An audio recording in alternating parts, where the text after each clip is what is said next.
The forest lay in a heavy silver mist, and the moon barely touched the tops of the gnarled trees. Leora walked slowly along the uneven path, her bare feet pressing against the damp earth. She carried no weapons, no protection, only the small satchel of herbs and potions she had gathered that morning. Once she had been a healer renowned across the lands, praised for her skill and compassion. Now she was whispered about with fear, a woman who had failed, a woman broken by her own magic. Everywhere she looked, life seemed fragile. A wounded fox stumbled from the underbrush, its paw bleeding. Leora knelt, murmuring softly, brushing her fingers over the wound. A warm glow spread from her touch, and the fox's eyes brightened before it limped away into the mist. The small victory brought her no joy, only a quiet reminder of what she had once lost. Far from the quiet of the forest, high in the mountains, Kalen sat alone in the great hall of his fortress. The Alpha's throne was carved from black stone, heavy and cold, reflecting the loneliness he had carried since the death of his mate. His eyes, silver and sharp, stared at the fire as if seeking answers from its flames. No one dared disturb him. His grief had turned his people cautious, his enemies bold, and his own heart distant. Kalen did not want companionship, not now. Yet destiny, it seemed, had another plan. It began with the soldiers. One evening they returned with a wounded human messenger, barely clinging to life. Kalen's eyes softened for the first time in months as he examined the young man, but even in his concern he felt the weight of his grief pressing down, telling him to push away all who could offer comfort. The messenger's life faded fast, and no healer in the fortress dared approach. Whispers of fear and failure filled the corridors. Then, as if guided by some invisible thread, Leora appeared. She did not knock. She did not announce herself. She simply stepped into the hall, the mist from the forest curling around her like a cloak. Her eyes met Kalen's, and in that instant something unspoken passed between them. He felt a spark, fragile and unsettling like sunlight through storm clouds. "I can help him," Leora said softly. Her voice was quiet but firm. "If you let me," Kalen's brow furrowed. "Who are you?" he asked, his voice low, wary. "Why should I trust you? I am a healer," she replied, not mentioning the whispers that haunted her, the mistake that had exiled her. She did not need to. He would sense the truth in her magic and perhaps in her soul. Kalen studied her. Her hands trembled slightly, yet there was strength in her eyes. Something about her presence made the cold walls of the fortress feel less empty. He hesitated, then gave the slightest nod. "Do it, but be warned, if you fail—" "I will not fail," she interrupted, more to convince herself than him. Her fingers brushed the messenger's chest, and warmth spread like sunlight through ice. The boy's shallow breaths deepened, color returning to his cheeks.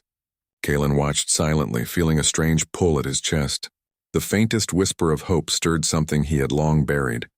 After the healing, the hall was silent. Leora stepped back, breathing slowly. Kalen's gaze did not leave her. "Your touch, it is different," he said finally. "Not just for him, but—" His words faltered. Leora's cheeks warmed. "I only wish to help," she said simply. "I have nothing else." That night Kalen could not sleep.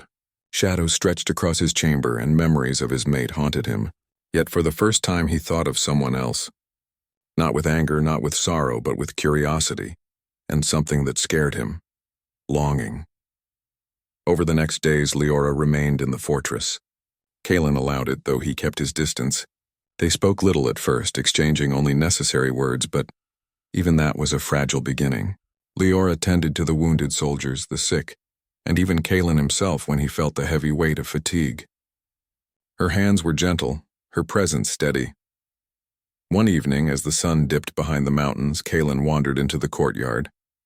Leora was there, gathering herbs, her silhouette framed by the dying light. He watched her quietly, noticing the careful way she moved, the determination in her eyes despite the sorrow that lingered there. "You heal," he said softly, not wanting to disturb her. "I try," she replied without looking up. "I cannot change the past, but I can try to make the present less painful." Her words struck him. He felt the first crack in the armor he had built around himself. Pain and grief had been his companions for too long. Perhaps someone could share the burden, perhaps even heal it. Their connection deepened slowly. They shared quiet walks along the fortress walls, watched the mist roll over the mountains, and spoke of small things, The stars, the changing seasons, the stories of the forest. Leora never pressed him, never demanded trust. And Kalen found himself drawn to her calm presence, a stark contrast to the storm that had ruled his life. But darkness never rests. One night, a rival clan attacked. The fortress gates shook under the assault, flames licked the walls, and chaos reigned. Kalen fought fiercely, his strength unmatched, but a hidden trap struck him down, leaving him gravely wounded. Leora ran to him, heart hammering. She knelt beside him, feeling the slow pulse of life beneath her fingers. He groaned, the first sound he had made in hours, and she pressed her hands over his chest, channeling all her magic. Warmth spread like a tide, touching not only his body but something deeper, something locked within his soul. Kalen's eyes fluttered open, silver and sharp, yet softer than she had ever seen. He looked at her and she saw everything: grief, fear, trust, and an emotion he had long denied himself: hope. You saved me," he whispered. Though his voice carried more than gratitude, there was a tremor, a question in a storm all at once. "I only did what I could," Leora replied, her own voice catching slightly. Her heart raced, unsure if it was fear or anticipation. Kalen studied her, a faint smile touching his lips before vanishing. "Who are you, truly?" Leora swallowed hard. In that moment she knew the truth. Their fates were bound together now in ways neither could ignore. She had healed his body, but she had also awakened his heart, and in doing so, set a course neither of them could control. Outside the fortress, the moon rose high, casting a silver glow over the mountains. The mist curled like spirits, whispering of what was to come. A healer broken by her past, an alpha shattered by grief. They had found each other in a world that demanded strength and punished weakness. And as the night deepened, both felt it. The story had only just begun. Part 1 ends with: The night had grown still after the battle at the fortress, but Kalen could not rest. His silver eyes reflected the moonlight, sharp and restless. The wound Leora had healed still throbbed faintly, yet it was more than the physical injury that disturbed him. Something had changed inside him, something he could neither name nor resist. Leora sat nearby, tending to the soldiers who remained, her hands gentle and steady. She had healed more than his body. In the quiet of the hall, she had begun to touch his soul, peeling away the layers of grief that had hardened him. Kalen felt it, and it terrified him. "You will not rest," she said softly, noticing his pacing. "I cannot," Kalen admitted. His voice was low, carrying both exhaustion and uncertainty. "Not yet. Not while I feel this." Leora studied him. "This?" she asked. He shook his head. "It is hard to explain. I am no longer the man I was. I feel alive, and yet afraid." She nodded. She understood. She had lived with fear and guilt her entire life, a shadow that followed her even when she tried to do good. But for Kalen, the fear was different. It was the fear of letting someone in, of being vulnerable after years of pain. Days passed, and their bond grew in subtle ways. Leora would bring him herbs and potions, and he would observe her quietly, sometimes allowing small conversation. They shared stories of past failures and small triumphs. Kalen learned of her exile, of her guilt, and she learned of his mate's disappearance and the grief that had consumed him. One evening, Kalen invited her to walk along the fortress walls. The wind swept around them, carrying the scent of pine and snow. "You are not like anyone I have known," Kalen said, his voice soft. "Your magic, your presence, it reaches parts of me I thought were lost forever." Leora's fingers brushed against the edge of the stone railing. "Magic cannot fix everything," she said quietly. "It can guide, it can protect, it can heal, but it cannot erase pain." Kalen's gaze met hers. "Perhaps not, but it can give hope. And for the first time in years, I feel it." The air between them thickened, charged with emotions neither had fully understood.